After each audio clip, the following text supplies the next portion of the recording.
Kung sa tunga sang kadulom, may kasanag nga magtuhaw agon mangin gabay sang imo pagpanglakaton.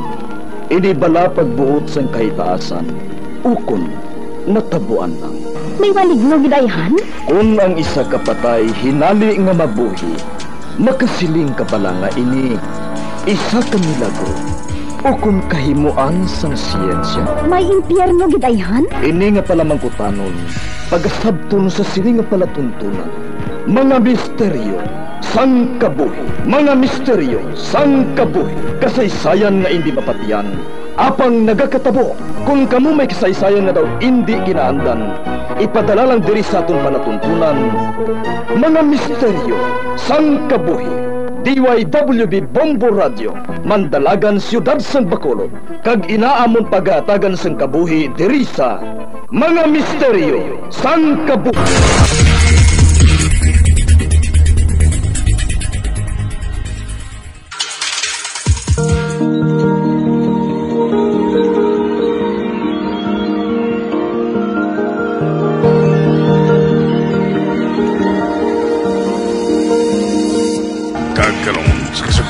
Sa taon matahong sa bilanon sa taon palatuntunan, Mga Misteryo sang Kabuhi.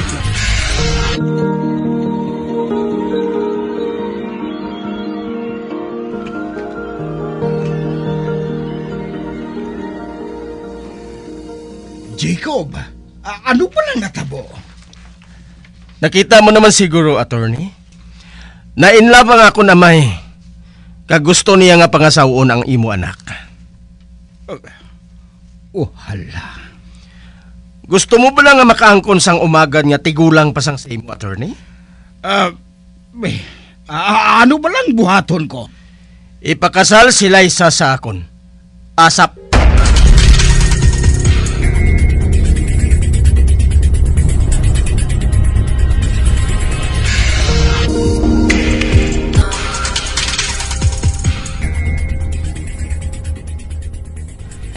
Good morning, Pepe. Magpungko ka dyan. Salamat. Oh, ano ang maalagad ko? Nagkadto ako diri agud hambalan ng bahin sa anak mo. Nasugid na sa ako ni Jacob ang plano mo. And I'm afraid that's not possible. I see. Kung ang rason among antad sa ngamunidad, pues, makasiling ako nga ipokrito ka, Pepe. Pepe, nakaibalo kagid. Nga makuha mo ang anuman nga gusto mo sa amon kung ako ang mapamana sa anak mo. Kwarta? Impluensya? Ina ang kinahanglan mo, hindi bala? Kwarta kag impluensya. Amoy na ko nga gin-blackmail mo ang akong anak para pakaslan si Liza. Hindi na blackmail. Bahala ka kung anong panawag mo sila. Abang ang punto ko amo ini. Mahimo ko ikaw nga ma-bribe kung gustuhon ko. Abang disente ako ka tao. Hindi ko pagamito ng akong ikasarang kag ang kahuyang mo para maangkon lang si Liza. Gusto ko lang na mangin fair ka. Tugti ako nga makapangaluyag sa iya.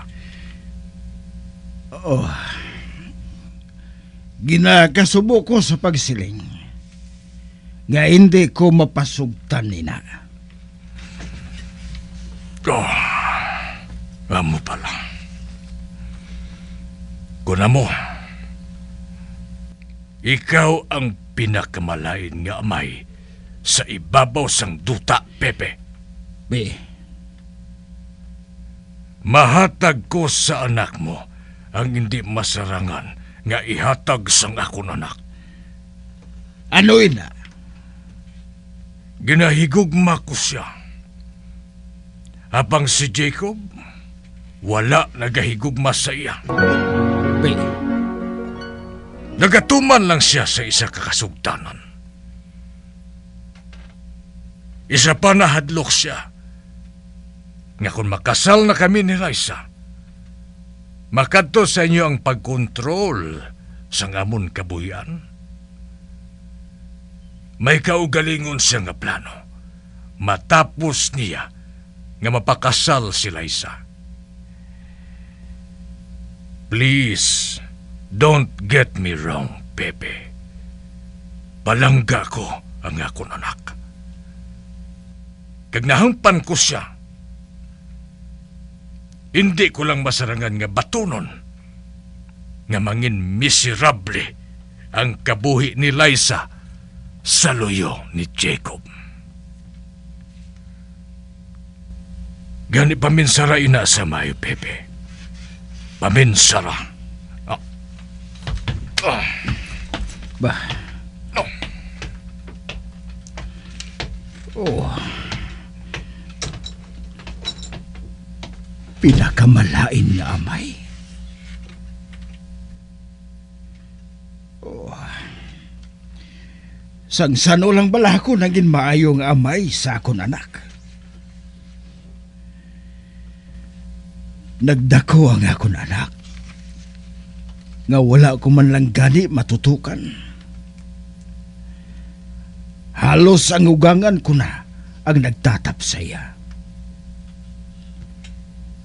Gani sala ko ang tanan.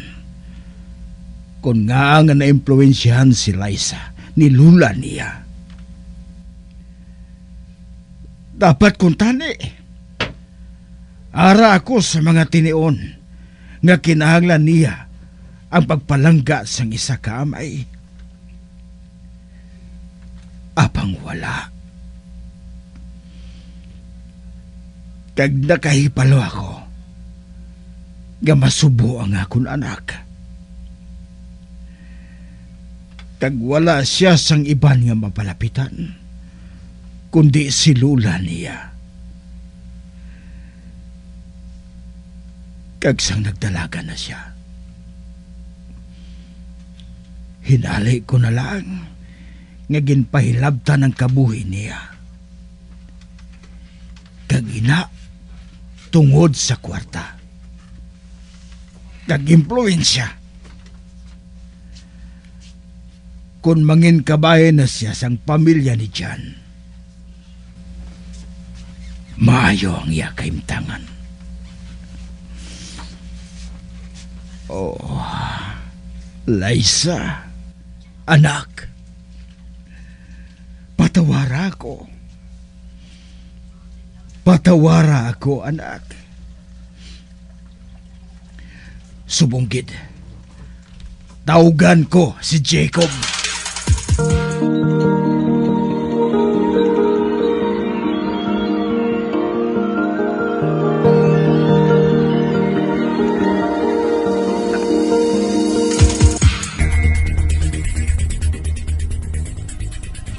Hello, attorney? Nakatawag ka man. Nagbago ang pinsar ko. Anong buot mo, silingon? Hatagan ko sang tsansa ang imo amay kay Liza. Nagbuang ka na bala?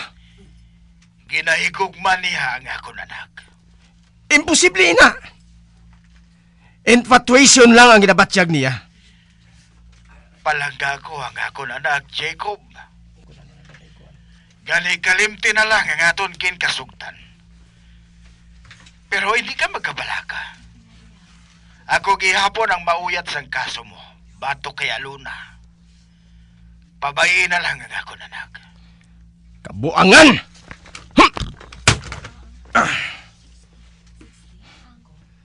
Litsi! Buang ka, attorney. Buang ka! Dapat kong tani nga malipay ako. Kapang hindi, lain ang akong pagpati. Nagbagong pinsar ni attorney. Tungon mas dako siguro ang gin-offer ni daddy sa iya. Kag hindi ko ini mapasugtan. Kinasumpa ko ina. Hindi!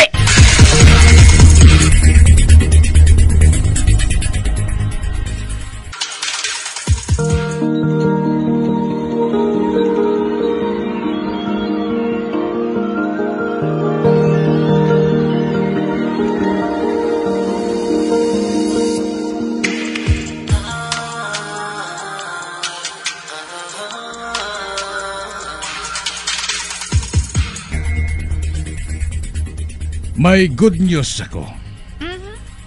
Ano yun na? Na-mention ko ining shop mo sa isa ko kaabyan. Nagakulikta siya sa mga antiques. Kag nagustuhan niya ang frame nga ginbakal ko sa imo. Kag mabisita siya kuno diri sa shop mo. Ay, salamat ha. Ano ang dapat mo nga pasalamatan?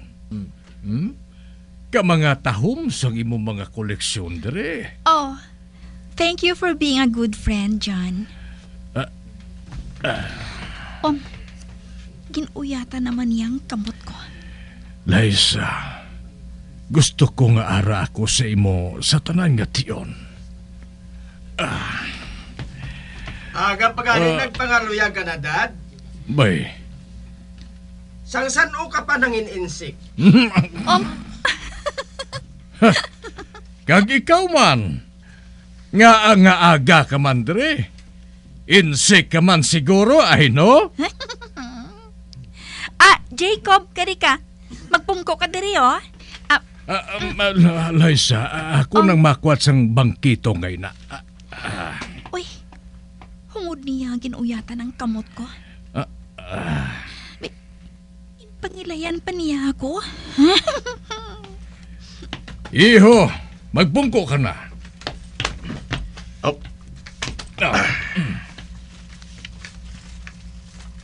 Nakaibalo na ako kung nga at home ka diri, Dad. Nakaibalo ka na? Nga. Mga kasing edad mong mga ari diri.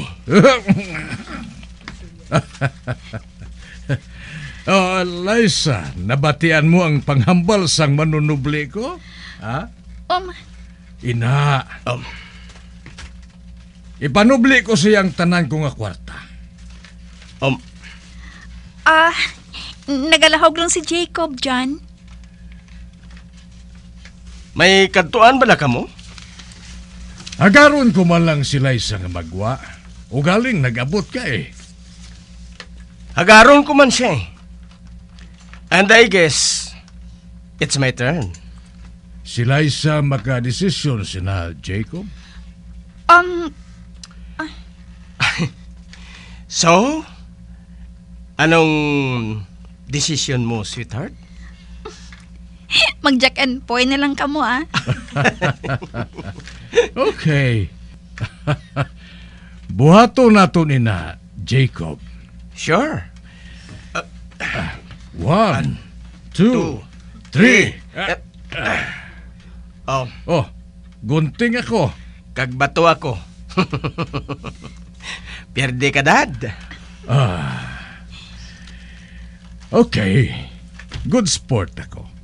Have a good time na lang sa inyo katuwa. Kay Jacob, halungi lang si Liza. Liza, ang mayo pa siguro, mag-ilis ka na lang sang sporty nga bayo. Sa diin kita makadto. Surprise. Okay. Hula tala ako sa makadali.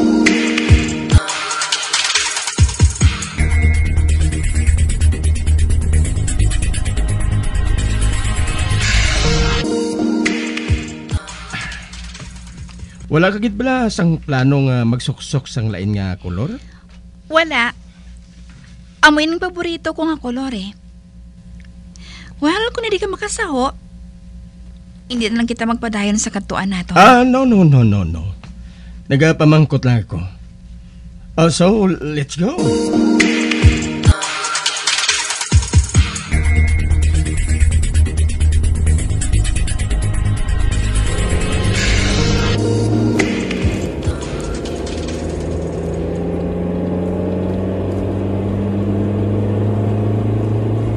Kanami sang liks ang babaeng ini.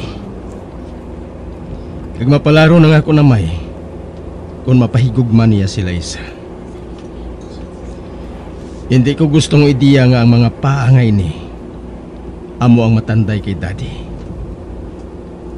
Sa gabi sang ila honeymoon, mangin-akon si Liza. Mangin-akon siya sa hindi madugay. Para sa akon, Kung mag-upod ang isa ka babae sa lalaki, nakahibalo na siya kung diin ini mapadulong. Amo man sina ang ginalauman ko kay Liza. Abi, tilawan ko nga tantukon sang mahinay ang paa niya. Kuno abi, nasapding ko lang. Ay! Relax. Kuan, nakibot lang ako. Jacob, sa diin, di ba lang kita makadto? Sa balay ko, sa guwasang syudad. Ah? May balay ka galing na hamtang sa guwasang syudad? Wala sila nakahinambit sa akon si Jana. Wala siya makaibalo sina. Ah? Ano ka pala? Nga daw sa tensyonado ka, ha? Relax. Wala ko sang buhaton nga malain sa imo. Ipakita ko lang sa imo ang balay ko. Ay, Kuan, wala abi ako nakapaalam kay Papa. Basi kung magabihan kita. Ang matuod, subong ko lang nadumduman si Papa. Sa nagapod ako kay Jacob kay Ina, wala ko siya nadumduman. Pwede mo man siyang matawgan, ha? Ate, okay. Pag-abot naton karon. Wala siya makahibalo. Nga planado na ang tanan. Padason nga adlaw ko na ibalik kay Atty. Ianak. Kag hindi na siya makabalibad nga ipakasal sa akon si Liza. Sa din ka bala nag-eskwela? Kag ano nga kurso ang gintapos mo? Accountancy ang natapos ko. Kag nagtukod ka na lang sang imo negosyo? Wala mo blagi na paminsar nga magtrabaho, anay? Wala. Nga man? Tungod, wala man si may mabaton sa akon eh. Ano? Wala sang mabaton sa imo? Nga Wala ganit sila nag-hire sang witches. Ari naman kami. Wala ko man ikaw ginapilit kung hindi ka magpati. Hindi ka lang makig, okay? Kuan eh. Bago lang abi sa palamatinaan ko. Apang sigurado ka wits kagid? I mean, ang trick nga ginagamit mo sang una nato nga pagkitaay. Nakaibalo ako nga trick lang ato. Apang makahalit kit bala sa isa ka tawo?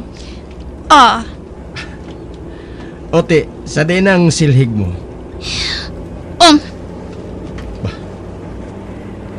Tulok niya ako sa masakit. Naghalahog lang ako, Liza. I'm sorry.